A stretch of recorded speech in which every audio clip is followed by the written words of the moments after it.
Hello folks, welcome to my YouTube channel and thank you for hitting subscribe and like my channel so that you may get the latest updates from my channel. You can also follow me on my LinkedIn account for some professional stuff over there. In today's video we will be discussing some dynamic approach where there are multiple users, multiple developers who are actually accessing some stuff over there, and I'll be demonstrating in my Microsoft Visual Studio 2022 in this video, and we will be having some demonstration here. Just things will be just getting ready for me. I will be using C# library so that those multiple users who are actually utilizing it can be reusability factor will be there with us. I will be naming it dynamic approach and the framework is 4.8. So back to that dynamic approach. In the generics are the features that are allowed for the creation of reusable code by creating parameterized types. We will be creating some classes and methods with the different data types without having to define the data type explicitly. So this is the basic insight of our generics concept and will be implemented using HTTP client that is provided by the Microsoft. So I will be just having the scope specified for this, and the components that I will be using in this will be some third-party nuggets. I will be just adding those nuggets at this point of time so that I may be having some quick insights of it. I will be just browsing it, and it's my Newtonian stuff over there, and that's my Newtonian stuff, and I will be just quickly installing it so that the dependency is already okay and applied.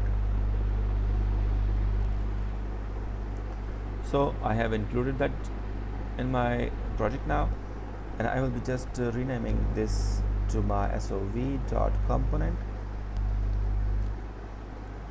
I will be renaming this class to my HTTP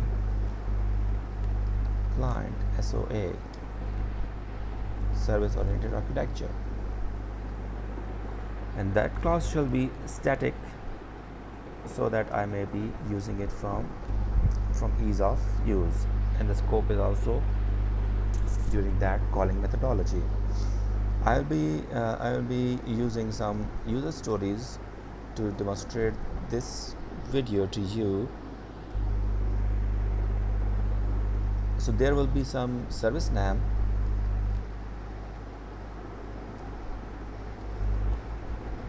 that is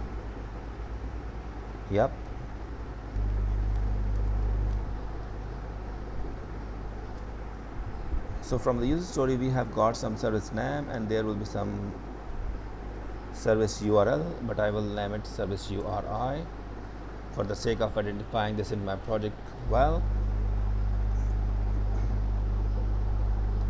So whenever we are communicating over the network, we have some timeout challenges. So why not get something that is being time bounded between the two stakeholders handshaking on the HTTP service?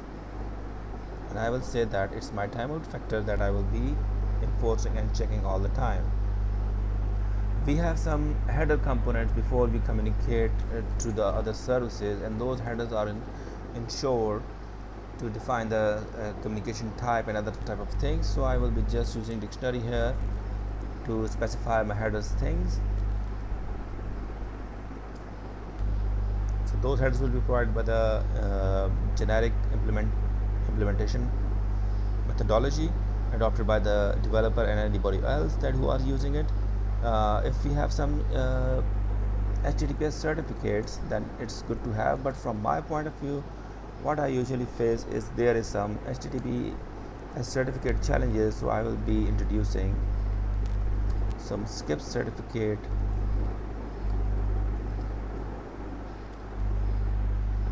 checks here, and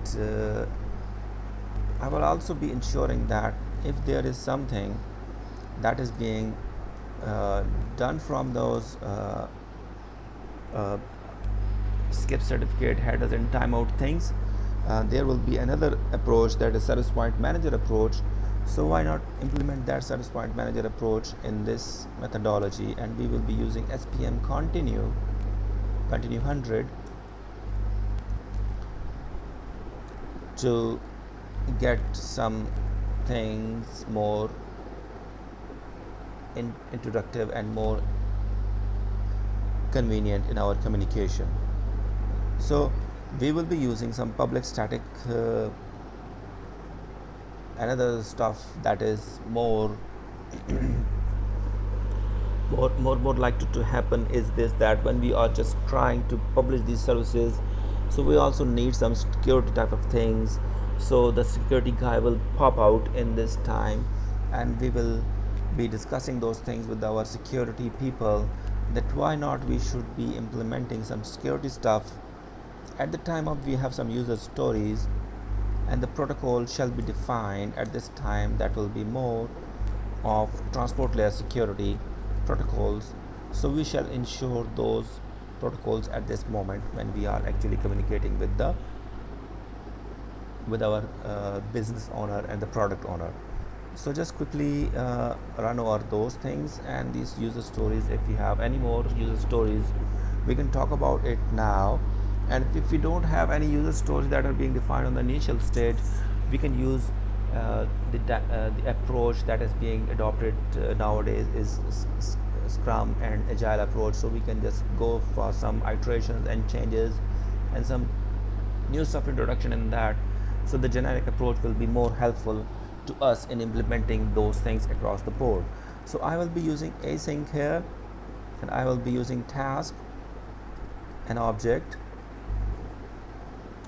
and those objects will be naming my service, connected service or connect service, and I will be just exemplifying REST services. That will be our JSON approach, and I will be giving some input type, and there is a response from this service. The input will be my request object. Whatsoever the data type is there, we have strictly dynamic approach here, so we are just going through it in the way it is being done here.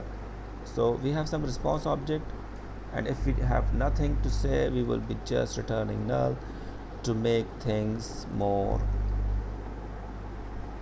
clean.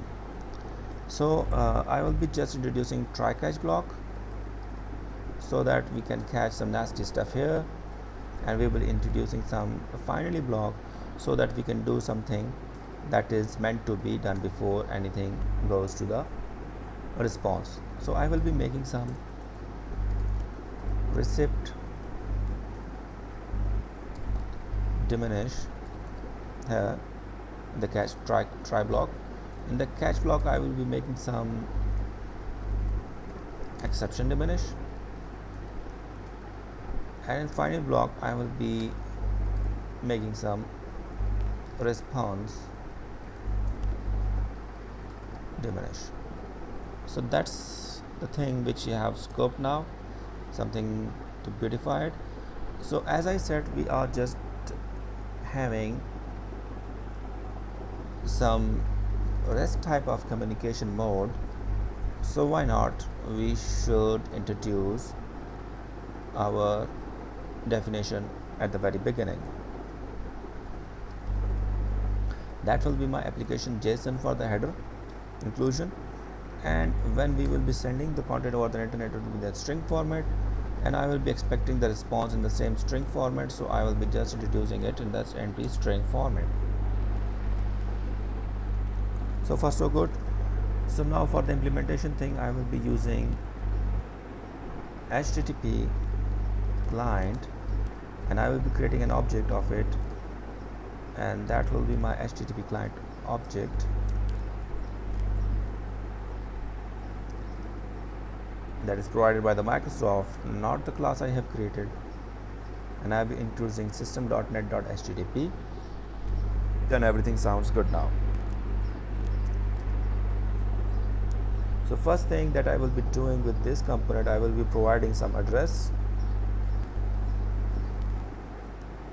HTTP client address, that will be a base address, and that will be a new URI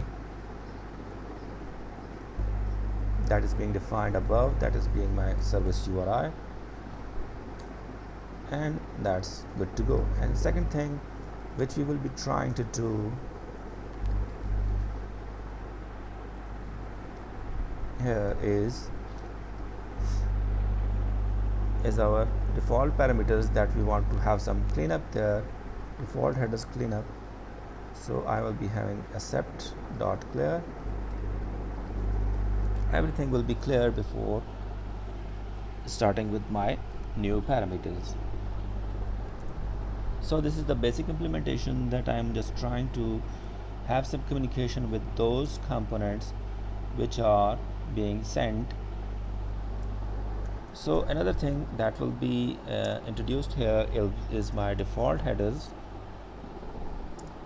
dot accept dot add. I will be adding some new media types, and that will be my content type I have defined earlier. Sounds good for now. So I will be just making it some more visible now so that I can have a clear insight of it for you guys. So at this point of time we have defined the content type, is that what kind of content type will be communicated over there. I have cleared everything. I have communicated, I have let the HTTP client know that what kind of communication mode I'm going to set now. I'll be trying to make things beautify. Yes, it's good now. So at this point I will be just introducing some string content data so that my JSON converter should jump in at this moment and just give me something that is JSON convert, I think so. Yeah, JSON convert. And I will be just trying to serialize that object that I have received in my request obj. I have serialized it and I have got the content data now.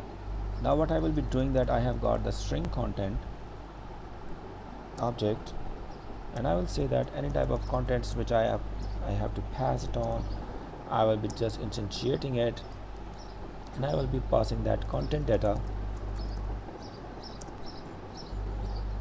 and I will be ensuring the encoding, that is UTF-8. And second thing is my content type that I will be passing on it to make the object fully defined at this moment.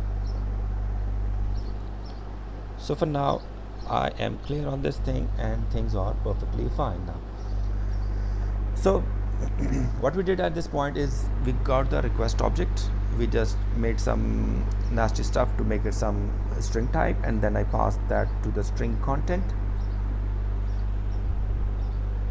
and this thing will be now ready for some send post request.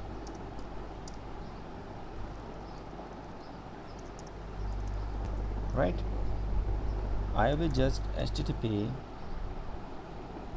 response message.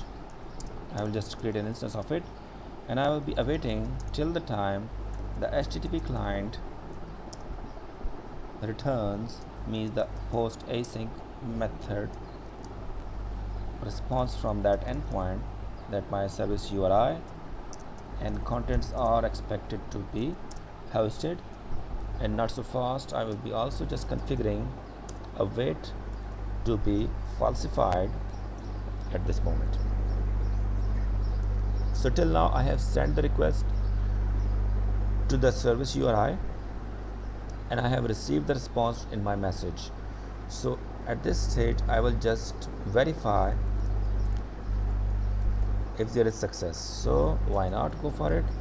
I will just try that. If it is success, then do some stuff, and if it's not success, then we will be having something that is new. I don't know, we will be some throwing error, throw new exception. I will say that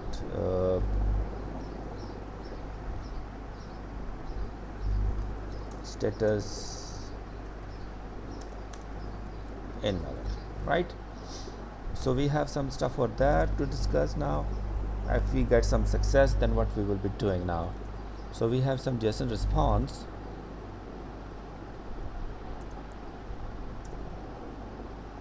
and we are trying to get the response from that await message which we have received from the endpoint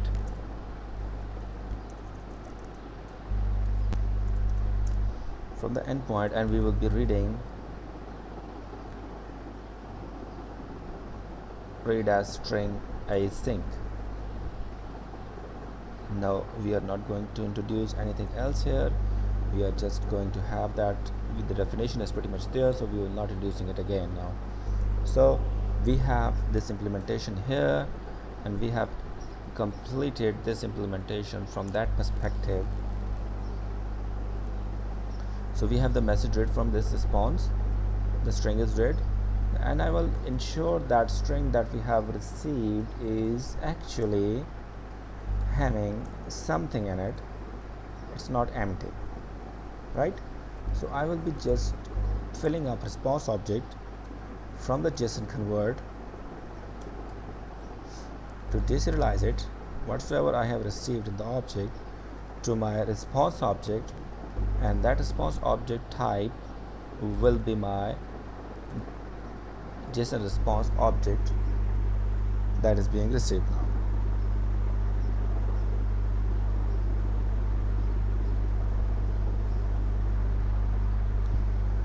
So this is my JSON response object that is being filled from the JSON response I have received from the endpoint from the service URI. So my object is ready at this point of time. So for success method, I have done this else case. For this length, I have done this else case. But if I don't have some response, then I will be throwing some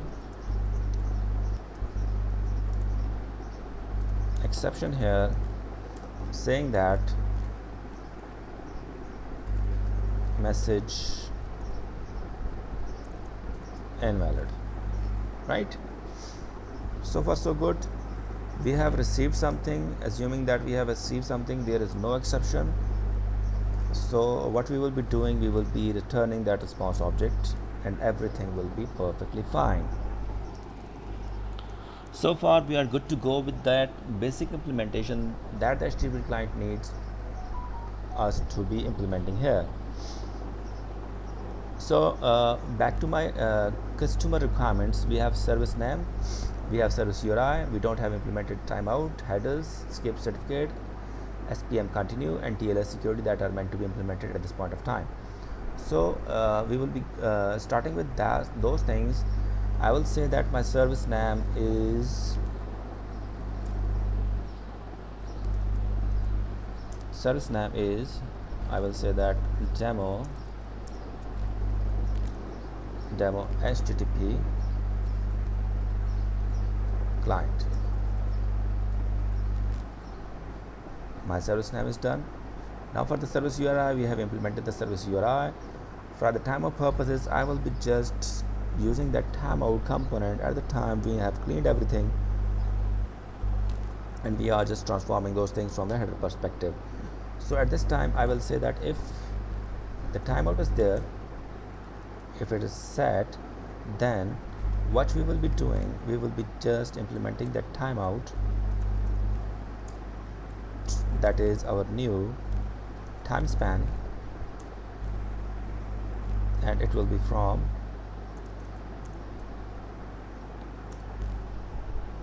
I think so I am missing something, so it's not giving me the prompt now. That will be my service timeout. I'm just writing the same. That's my time span from seconds. Yeah, it's now okay. There might be something that may be having something. Okay, I'm just okay with it. So I have got some timeout from my time span,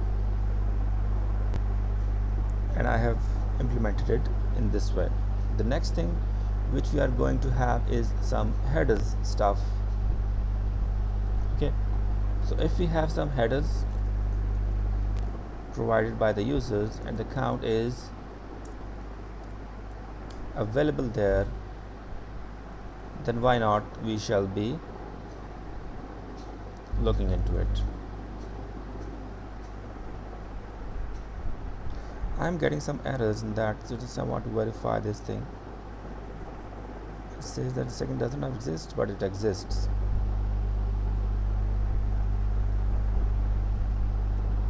So it's not a new object, it's a time span. Okay, on my bad. Okay, now so we have some stuff to do here, and I will be just doing those stuff here now. If the header continues this, I will be getting the error is gone.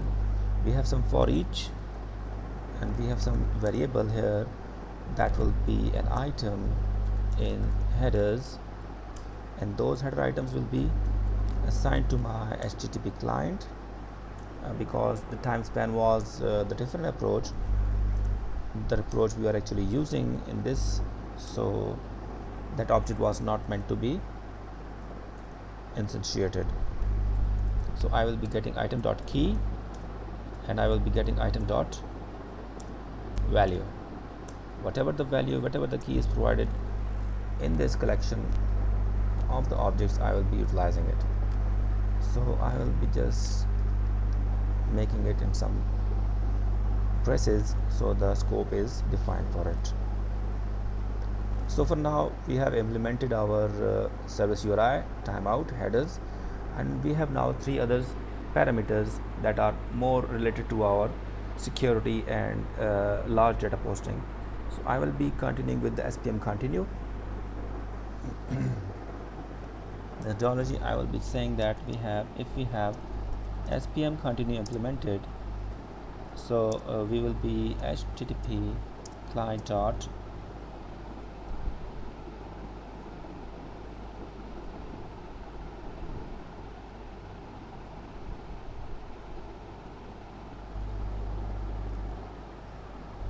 I think so we have some continue implementation here.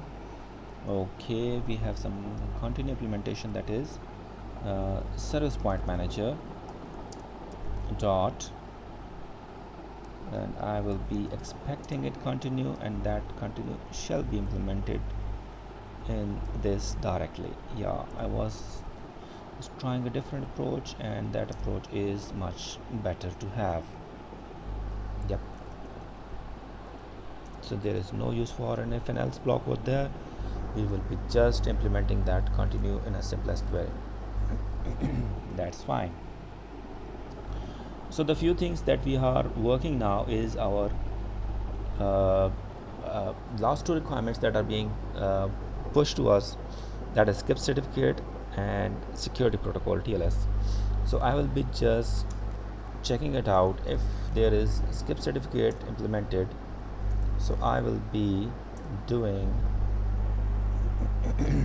that method implementation, that I might be skipping that certificate, and that is also provided by SPM, service point manager. That service certificate validation is there and the callback is there. So I will be introducing a new method in this part, and I will be saying that the sender is there, the certificate is there, and the chain is there, and we have SSL protocol, I think so, policy errors, and we will be setting it to true.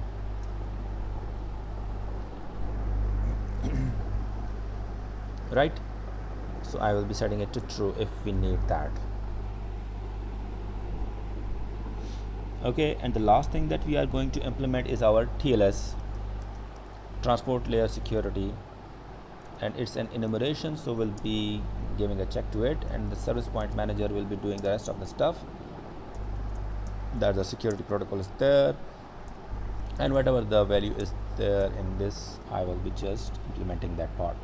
So far the requirements are completed now, and we are good to go. I will just quickly build my project, and it's a good success.